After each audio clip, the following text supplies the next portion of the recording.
As the episode goes on, my jokes will get better. I'll laugh more. You'll laugh more. Just gotta wait for the caffeine to cool off.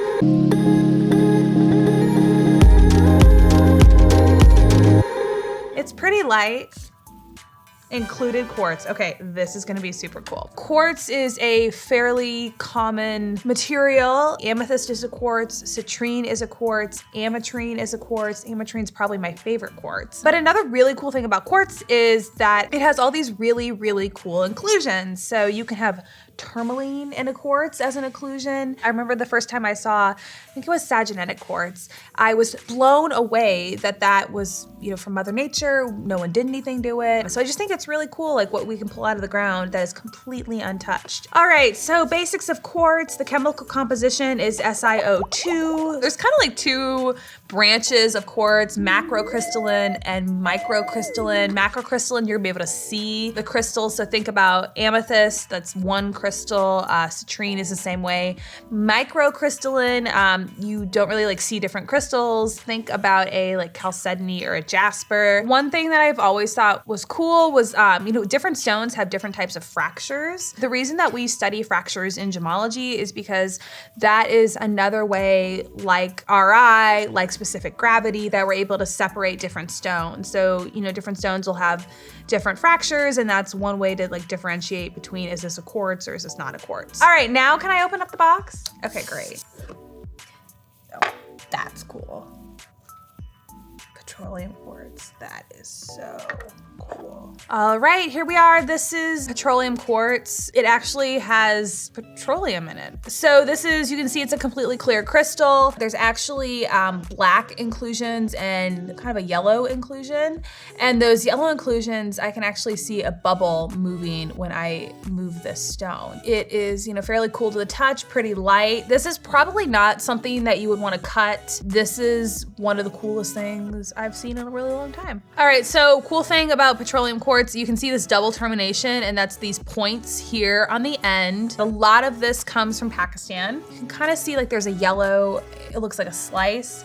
That's actually the petroleum, and there are bubbles of methane gas and water in it. But as I move this, I can see the bubbles move. So what's really neat about this piece is, stones they're not alive, but when you see petroleum quartz and you see there's a movement in there, it gives the stone more life. It's just cool to look at. In the past, when we've talked about a stone on this channel, we've dove as deep as we could into all things ruby or spinel. We've kind of focused in each episode and zoomed in on what we were talking about. Today's gonna be a little bit different. We're gonna kind of do a breadth episode rather than a depth episode. So we're gonna see all the different types, or a few different types, of included quartz. And in the future, we can deep dive into the ones that maybe you guys are interested in. So I need you to comment below if there's something that you wanna learn more about, if there's an inclusion that you think is super cool, because in the past, when you've had suggestions, we've been able to get those suggestions as episodes. We talked about petroleum quartz. Hopefully we'll get a couple more examples of included quartz on this episode today. And don't forget to submit your comments below what you wanna learn more about in a future episode. Wow, guys, no gray box. Oh, those are so cool. So we've got dendritic quartz. This is probably my favorite quartz inclusion of all time. If you look up dendritic quartz on the internet, some of the things you're gonna see, it blows your mind that that's not a painting. It's just fascinating what we can get out of the ground. And I think this is Medusa quartz. I think this is saginetic, strawberry, and terminated quartz, which I think terminated quartz is super cool because it reminds me of a spider web. Because you can see that black is actually tourmaline. It's going in different directions, and I think it looks like a spider web, and it's really neat to see some of the patterns. Looks like something you buy from Halloween Town. All right, guys, second one we're gonna talk about today is strawberry quartz. What I first noticed right here is you can see a line of the inclusions, and it looks pretty clear, relatively clear on either side.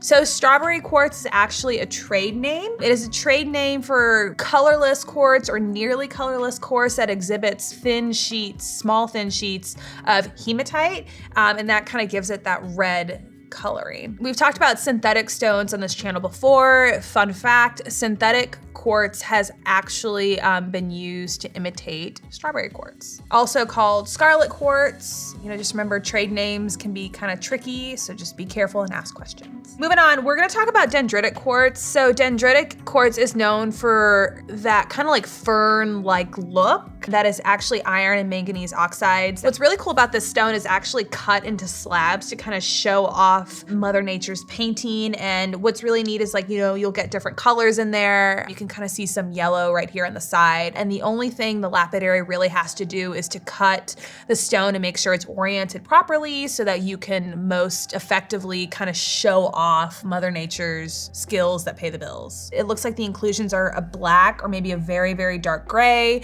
You're gonna see those two colors. You're gonna see brown, a dark green, sometimes even red. I've seen some quartz that have, you know, different kind of background colors. So what's really neat about this is you can see, I talked about like concentric lines. It kind of looks like chipped glass. Now we're gonna talk about rutilated quartz. We actually sell this here at Jewelry Television. I think it's golden rutilated quartz, and the reason it's called golden is you can see those kind of gold needles. Specimens of rutilated quartz are most prized if they have kind of 6 rays, and you can see right here we've got like 1, 2, 3, 4. I've seen some specimens of rutilated quartz that have the center and then they have 6 rays, and it's like the most gold, bright, vibrant look you can imagine. One of the largest sources of rutilated quartz is Brazil, and one thing you need to know about rutilated quartz is that not all of these stones are gonna exhibit this kind of like star-like pattern. I've seen some, and maybe it's just needles that go one way. I've actually seen some stones of rutilated quartz, and you've got the stone, and then there's like bands of rutile going across the stone, and I always thought that that was the coolest to me. It was very bright and fun to look at. You know, so every gemologist is probably gonna pick something different, and comment below and let me know if you have any rutilated quartz now. All right, textbook definition of Medusa quartz: tufts of blue and green material of gilolite. What we're actually gonna say is that Medusa quartz, it actually looks like it has lily pad inclusions.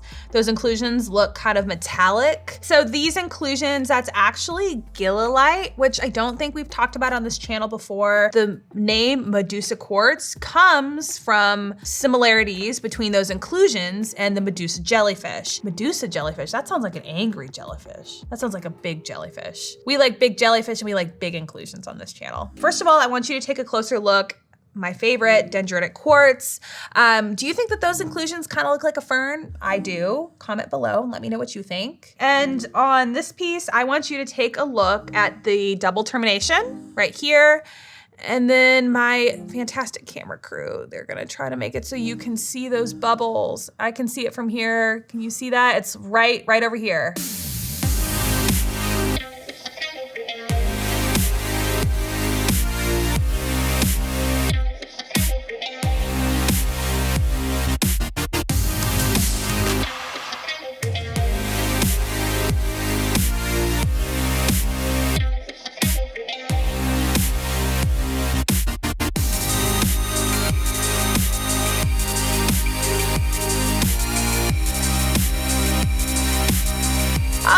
I hope you enjoyed the episode today. This is a pretty cool look right here with all these inclusions. Comment below and let us know what you want to see in the future. Do you want to learn more about Medusa quartz or dendritic quartz or rutilated quartz, terminated quartz? There's so many different types of quartz, and just comment below and let me know what your favorite is, and hopefully we can do a whole episode diving further into the world of inclusions.